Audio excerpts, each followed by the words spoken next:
நடிகர் சத்யராஜோட மனைவி கோமால இருக்க நிலையில அது பற்றி பல வகையான விமர்சனங்கள் வந்துட்டு இருக்கு.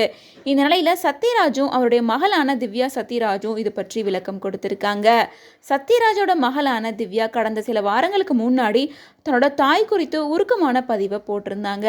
அதன்படி சத்யராஜோட மனைவியான மகேஸ்வரி கடந்த 4 வருஷமா கோமால இருக்காங்க அப்படின்னு சொல்லி பலருக்கும் அதிர்ச்சி கொடுத்திருந்தாங்க. அது மட்டும் இல்லாமல் தன்னோட தந்தை ஒரு சிங்கிள் பேரண்டா இருந்து தங்களை பார்த்துக்கிறதாவும் சொல்லியிருந்தாங்க. மேலும் சத்யராஜோட மனைவி கோமால இருக்கிற தகவலை அறிஞ்ச பலருமே அவருக்கு ஆறுதல் பதிவிட்டுட்டு வந்தாலும் சில பேர் நெகட்டிவான கமெண்ட்ஸை போட்டுட்டு வராங்க. ஆக்டர் சத்யராஜ் கடவுள் நம்பிக்கை இல்லாதவர், அது மட்டும் இல்லாமல் பெரியாரை பின்பற்றுறாரு அப்படிங்கிறனால கடவுளை பற்றி திட்டி பல மேடையில் பேசியிருக்காரு. அதனால தான் அவங்களோட மனைவி இப்போ கோமால இருக்கிறதா பல பேர் தரைக்குறைவாக கமெண்ட் பண்ணிட்டு இருந்தாங்க. இதை பார்த்ததுக்கு அப்புறமா சத்யராஜ் அவரோட ஸ்டைலில் பதில் சொல்லியிருக்காரு. ஏன் சாமி கும்பிட்றோம் வீட்டில் எவனும் சாகலையா? லூசு பசங்களா இருக்காங்க. சாமி கும்பிட்றதுக்கும் அதுக்கும் சம்மந்தமே இல்லை. சாமி கும்பிட்றவங்க வீட்டில் யாருக்கும் உடம்பு சரியில்லாமல் போகிறதே இல்லையா? காய்ச்சல் வரலையா? தலைவலி வரலையா?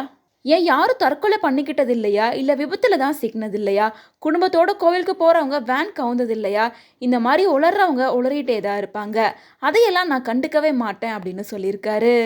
மேலும் சத்யராஜை தொடர்ந்து பேசின அவருடைய மகளான திவ்யா சத்யராஜ் என்ன சொல்லியிருக்காங்கன்னா, என்னோட அம்மா மூளையில் ஏற்பட்ட பாதிப்பால் கடந்த 4 வருஷமாக கோமால தான் இருக்காங்க.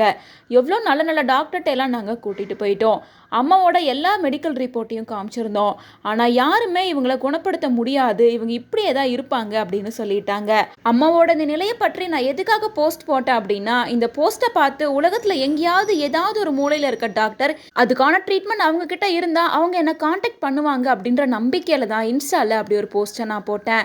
எங்கள் குடும்பத்தில் இருக்க எல்லாருமே அம்மா மீண்டு வருவாங்க அப்படின்னு ரொம்ப நம்பிக்கையாக இருக்காங்க. அப்பாவுக்கு நடிப்பை தவிர எதுவுமே தெரியாது, ஆனால் அம்மா அப்படி கிடையாது. அவங்க கிட்ட ஒரு ஆளுமை இருக்கும். அம்மா ஆங்கில படிப்புல கோல்டு மெடலிஸ்டா இருக்காங்க.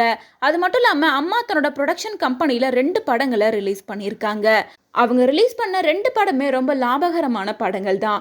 3வது படத்துக்கு எல்லாத்தையும் ரெடி பண்ணிட்டு இருந்தப்ப தான் அவங்களுக்கு திடீர்னு இப்படி ஒரு பிரச்சனை வந்துச்சு. நாங்களும் ஆயுர்வேதம், வர்மக்கலை, ஹோமியோபதி அப்படின்னு எல்லா மருத்துவத்தையும் செஞ்சு பார்த்துட்டோம். ஆனால் அம்மாவுக்கு இப்போ வரைக்கும் நினைவு திரும்பவே இல்லை. இதை தொடர்ந்து நடிகர் நெப்போலியன் அவர்களையும் நாங்கள் தொடர்பு கொண்டு பேசி பார்த்துட்டோம். நான் என் அம்மா பற்றி போட்ட போஸ்ட்டுக்கு கூட யாராவது அதை படிச்சுட்டு எங்களுக்கு உதவி செய்யணும்னு தான் அப்படி ஒரு போஸ்ட்டை போட்டேன்னு திவ்யா சத்யராஜ் சொல்லியிருக்காங்க.